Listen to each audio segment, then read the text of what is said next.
दोस्तों welcome back to our HTML tutorial series. ये हमारी क्लास नंबर 9 है। पिछली क्लासेस में हमने फॉर्म टैग की मदद से फॉर्म बनाना सीखा था। आज हम फॉर्म का एडवांस वर्जन देखेंगे। फॉर्म को एक एडवांस टाइप में कैसे बना सकते हैं। तो आइए हम अपनी क्लासेस स्टार्ट करते हैं। तो फॉर्म लिख करके हम एंटर करते हैं, हमारा फॉर्म टैग बन के आ गया। इस फॉर्म टैग के अंदर हम फील्ड सेट करते हैं, FIELDSET, field set, then enter. इस फील्ड सेट के अंदर हम लीजेंड टैग का यूज करते हैं। हमने लिख दिया रजिस्ट्रेशन फॉर्म।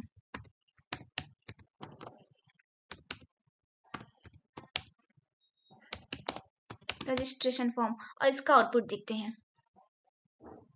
तो फील्ड सेट की मदद से हमारा फील्ड सेट क्रिएट हुआ है, आप देख सकते हैं। और लीजेंड में हमने लिखा है रजिस्ट्रेशन फॉर्म। तो उसने क्या किया, उसने उतनी लाइन को ब्रेक करके वहां पे रजिस्ट्रेशन फॉर्म लिख दिया लीजेंड ने।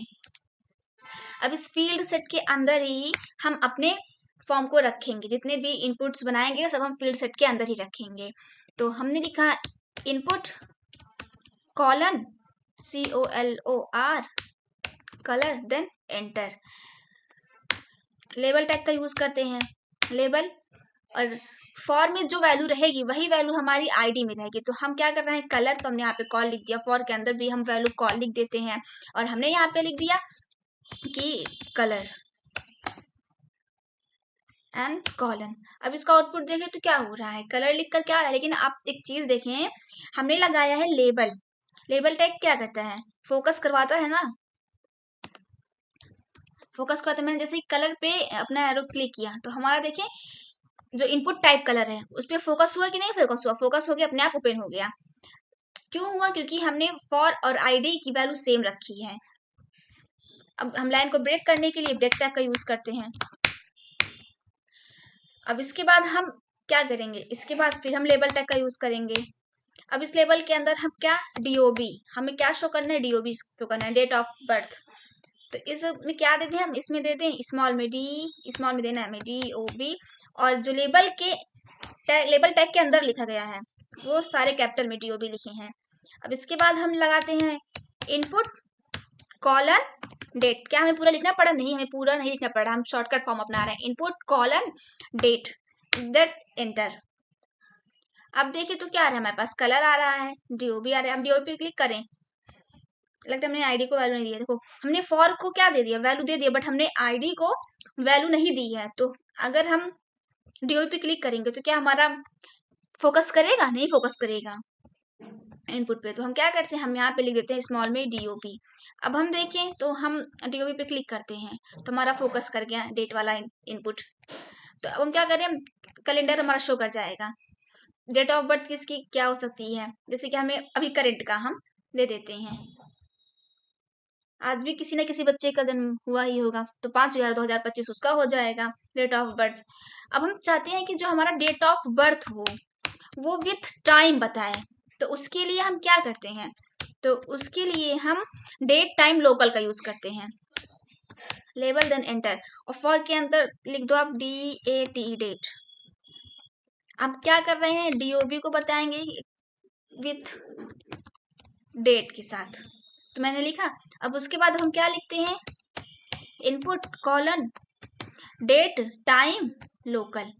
आईडी की वैल्यू में देनी पड़ेगी, क्या रहेगी, जो फॉर की वैल्यू है वही आईडी की वैल्यू रहेगी। तो मैंने दे दिया है डेट। स्पेलिंग मिस्टेक नहीं होना चाहिए। फिर उसके बाद क्या करते हैं, जैसे हम DOB पे क्लिक करते हैं हमारा डेट टाइम लोकल वाले पे फोकस हो क्या रहा है। अब अगर इसको देखें हम तो हमारा ये क्या, इधर देखो टाइम दिखा रहा है हमें कि 20/54, मतलब कि 8/54, 21/55। तो मैंने लगाया 3 और उस पर लगा दिया मैंने 1।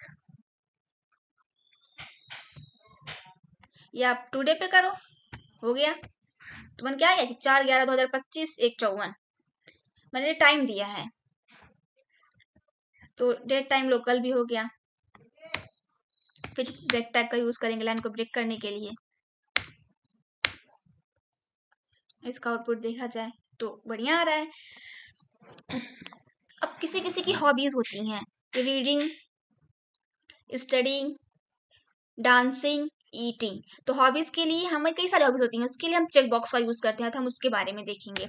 हमने लिखा लेबल, उसके बाद लिख दिया हॉबीज, HOBBIES। हॉबीज। इसके बाद मैंने लिख दिया इनपुट में, इनपुट कॉलम क्या लिखेंगे, चेक बॉक्स लिखेंगे,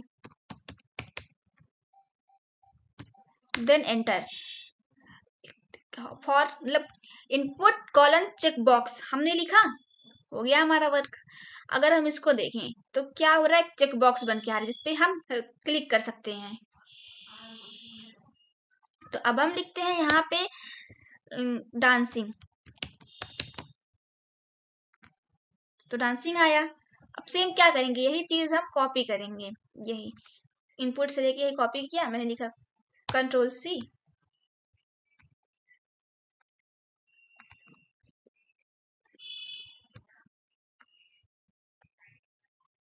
कॉपी किया, फिर पेस्ट कर दिया। अब डांसिंग की जगह यहाँ हम लिख देंगे